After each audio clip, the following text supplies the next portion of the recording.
नमस्कार मित्रों, मैं एस एन पालीवाल हमारे ऑनलाइन स्टडी चैनल में आपका हार्दिक स्वागत करता हूं। आज हम हिंदी व्याकरण के एक नए टॉपिक काल के साथ अपनी शुरुआत करते हैं। काल काल की अगर हम परिभाषा की बात करें तो वाक्य का वह रूप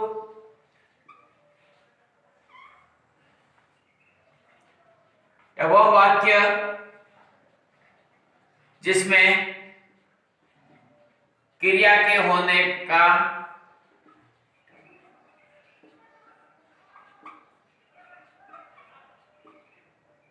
समय का बोध हो।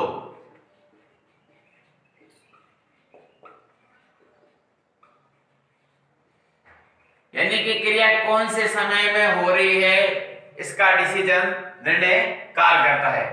अब हम काल के भेद की बात करें तो काल तीन प्रकार के होते हैं। भूतकाल,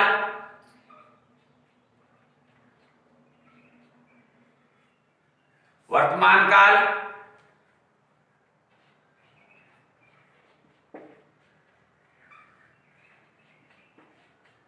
और तीसरा जो इसका रूप है वो है भविष्यकाल।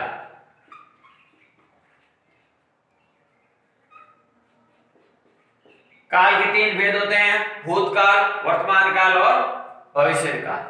सबसे पहले हम बात करते हैं भूतकाल की, मतलब क्रिया के जिस रूप में उसके बीते हुए समय का बोध होता है वह भूतकाल कहलाता है। अब हम भूतकाल के प्रकारों की बात करें तो सबसे पहले भूतकालों के प्रकारों में सामान्य भूतकाल,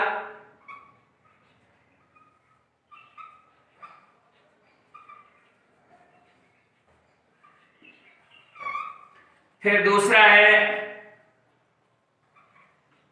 अपूर्ण भूतकाल,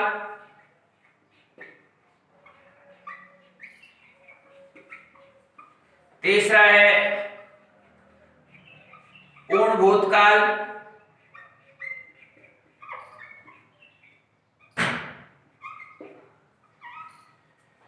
चौथा है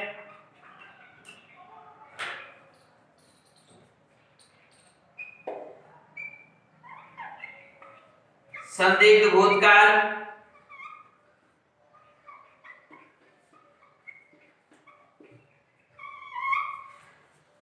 नेक्स्ट है आसन भूतकाल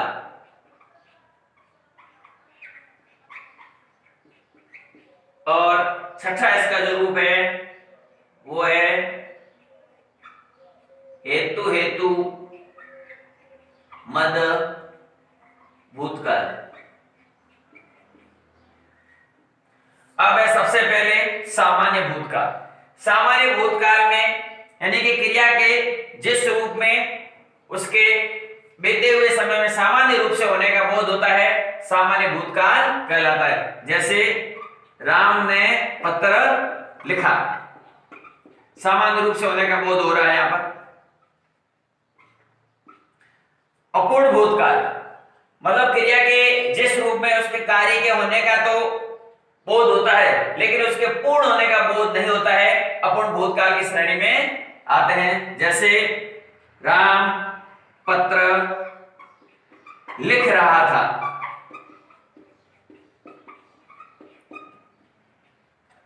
फिर है पूर्ण भूतकाल, क्रिया के जिस रूप में उसके बहुत पहले ही उसके होने का बोध हो जाता है पूर्ण भूतकाल की श्रेणी में आता है। जैसे राम ने पत्र लिखा था। नेक्स्ट है संदिग्ध भूतकाल। संदिग्ध भूतकाल मतलब क्रिया के जिस रूप में उसके बीते हुए समय में कार्य के होने पर संदेह हो जाए, संदिग्ध भूतकाल की श्रेणी में आता है। जैसे बस चली गई होगी।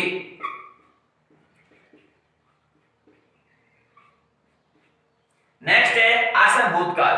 आसन का अर्थ होता है समीप या निकट, यानी कि क्रिया के जिस रूप में उसके बीते हुए समय में कार्य का अभी अभी जस्ट पूर्ण होने का प्रतीत हो आसन भूतकाल में आता है। जैसे राम ने गृह कार्य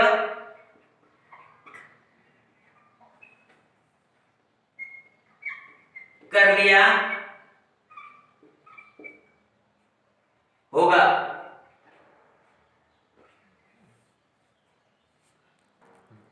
सॉरी, राम ने गृह कार्य कर लिया है।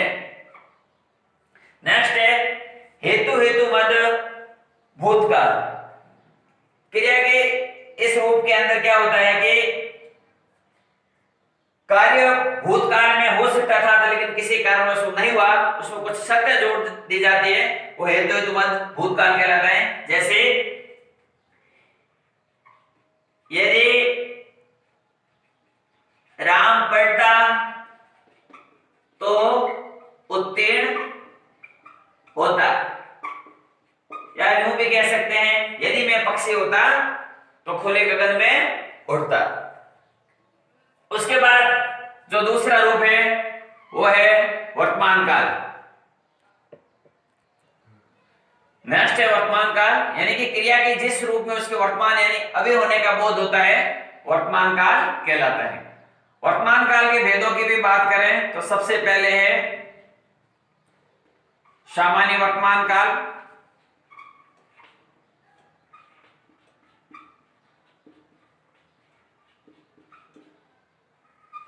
फिर इसका दूसरा रूप है अपूर्ण वर्तमान काल,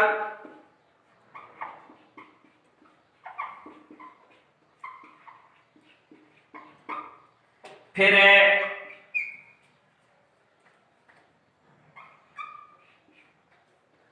संदिग्ध वर्तमान काल,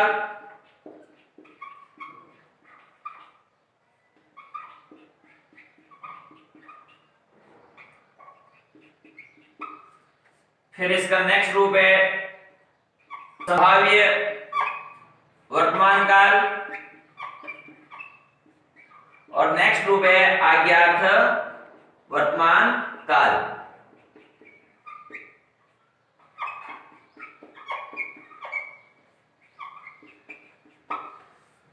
सबसे पहले हम पढ़ते हैं सामान्य वर्तमान काल। सामान्य वर्तमान काल यानी कि क्रिया के जिस रूप में उसके वर्तमान काल में सामान्य रूप से होने का बोध होता है सामान्य वर्तमान काल कहलाता है। जैसे राम पढ़ता है, सीता खेलती है, ये सब उदाहरण सामान्य वर्तमान काल की श्रेणी में आएंगे।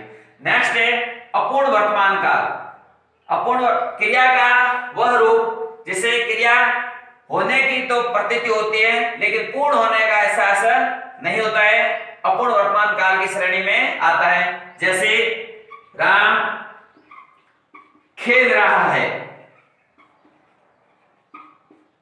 सीता नाच रही है। नेक्स्ट है संदिग्ध वर्तमान काल। क्रिया का वह रूप जिससे उसके वर्तमान काल में होने में संदेह उत्पन्न हो जाए, संदिग्ध वर्तमान काल कहलाता है। जैसे राम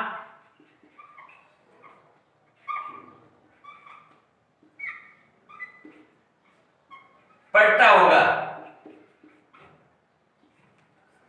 जैसे राम पढ़ता होगा। नेक्स्ट है संभाव्य वर्तमान काल, यानी कि क्रिया का वह रूप जिसमें उसके अपूर्ण वर्तमान काल की क्रिया के साथ संभावना व्यक्त की जाए, संदेह व्यक्त किया जाए, संभाव्य वर्तमान काल कहलाता है। जैसे हम कहें राम खेल रहा होगा, यानी कि अपूर्ण वर्तमान काल की क्रिया के साथ संदेह जाहिर हो।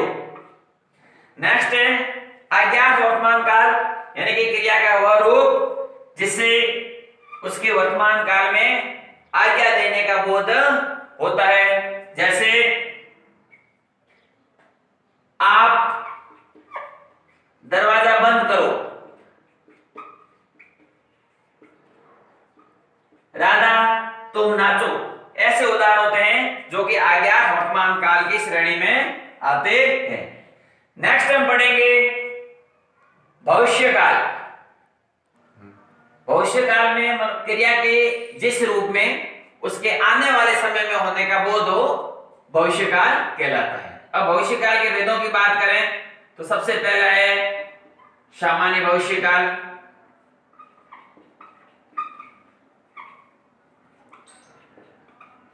दूसरा है संदिग्ध भविष्यकाल,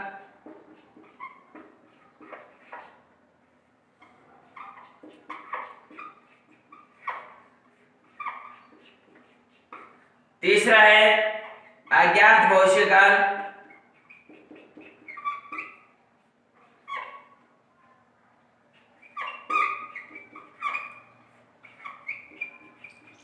और चौथा है हेतु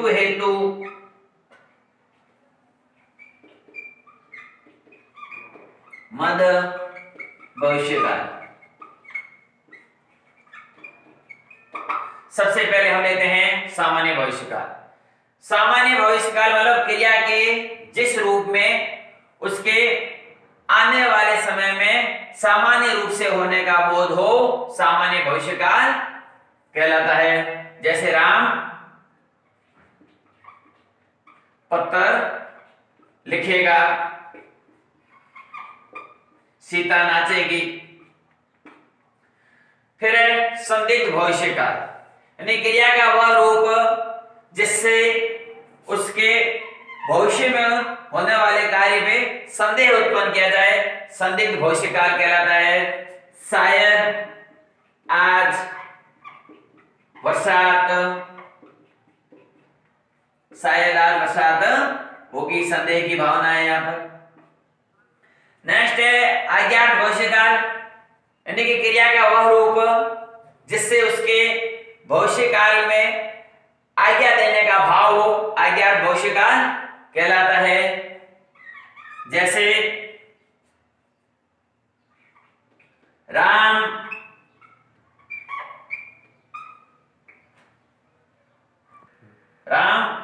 पक्षियों को दाना दीजिएगा। नेक्स्ट है हेतु मत भविष्यकाल, इसमें शर्त साथ में जोड़ दी जाती है कि यदि आप पढ़ेंगे तो पटवार में चयनित होंगे, यानी कि इसके अंदर शर्त साथ में जोड़ दी गई है। इस प्रकार हमारा भविष्यकाल पूरा हुआ। मित्रों, आज हमने काल और काल के तीनों प्रकारों को ध्यान से पढ़ा।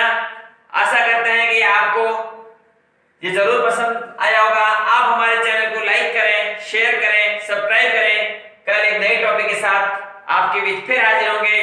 तब तक के लिए जय हिंद।